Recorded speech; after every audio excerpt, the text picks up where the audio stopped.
if you want to be a professional. അത് entrepreneur ആണെങ്കിലും ഇത് തന്നെയാണ് step. You have to invest in education. ഇപ്പോൾ ഈ ഹിന്ദു പുള്ളി വായിക്കുക, മലയാളം വായിക്കുന്ന പോലെ വായിക്കും, പക്ഷെ എക്സാം എഴുതാതെ ആരും അംഗീകരിക്കില്ല. We are in sales without education. We are in business without education. Greenlives Coaching and Training Solution.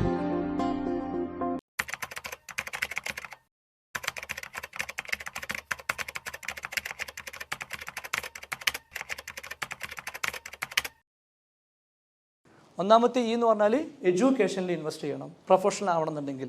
If you want to be a professional, അത് ഓണ്ടർപ്രണർ ആണെങ്കിലും ഇത് തന്നെയാണ് step. You have to invest in education. Then second step is second E. What is the second E? എഡ്യൂക്കേഷനിൽ invest ചെയ്ത് കഴിഞ്ഞാൽ പിന്നെ അടുത്തെന്താ ചെയ്യേണ്ടത്?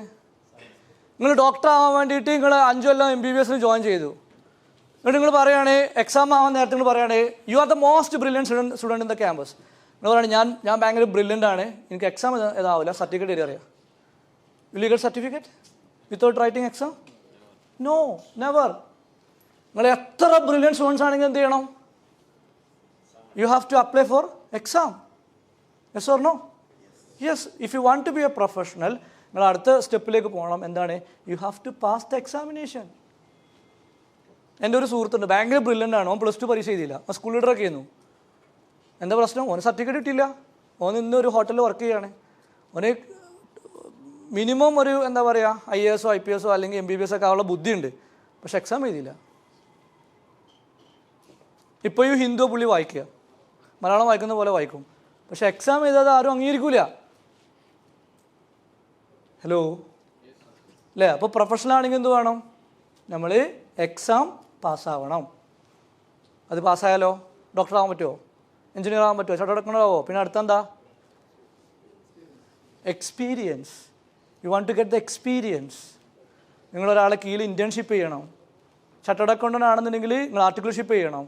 നിങ്ങൾ ഒരാളെ കീഴിൽ നിന്ന് പഠിക്കണം, എക്സ്പീരിയൻസ് ആർജിക്കണം. That is a third E, experience. അല്ലേ? എക്സ്പീരിയൻസ് ഉണ്ടാക്കണം. നമ്മുടെ നാട്ടിൽ എക്സ്പീരിയൻസ് വെച്ചിട്ടാണ് കളിക്കുന്നത്. നമ്മുടെ നാട്ടിലെ സെയിൽസ്മാരൊക്കെ ആ കളിക്ക് ഫസ്റ്റ് കണ്ടില്ല, എക്സാമും ഇല്ല. എക്സാം നടക്കുന്നുണ്ട്, എല്ലാ ദിവസവും കസ്റ്റമർ കാണുന്നുണ്ട്, പക്ഷേ ക്ലോസിങ് നടക്കുന്നില്ല. കാരണം എന്താ? എഡ്യൂക്കേഷൻ ഇല്ല. We are playing with experience. That is why we are not getting the result. And the fourth one, education.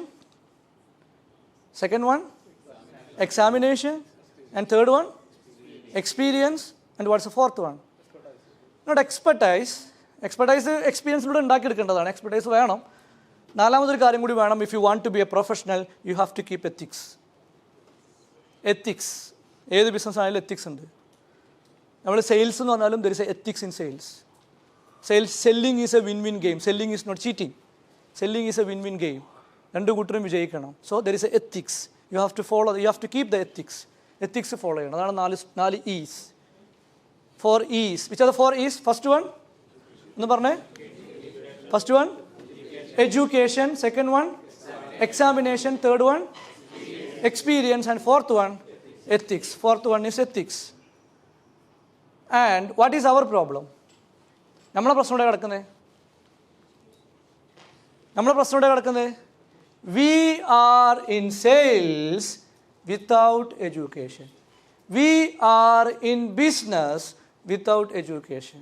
We are in entrepreneurship without education. അപ്പോൾ പല ആൾക്കാരും MBA എടുത്തിട്ടുണ്ടാവും. MBA is not entrepreneurship. MBA is Master of Business Administration ആണ്.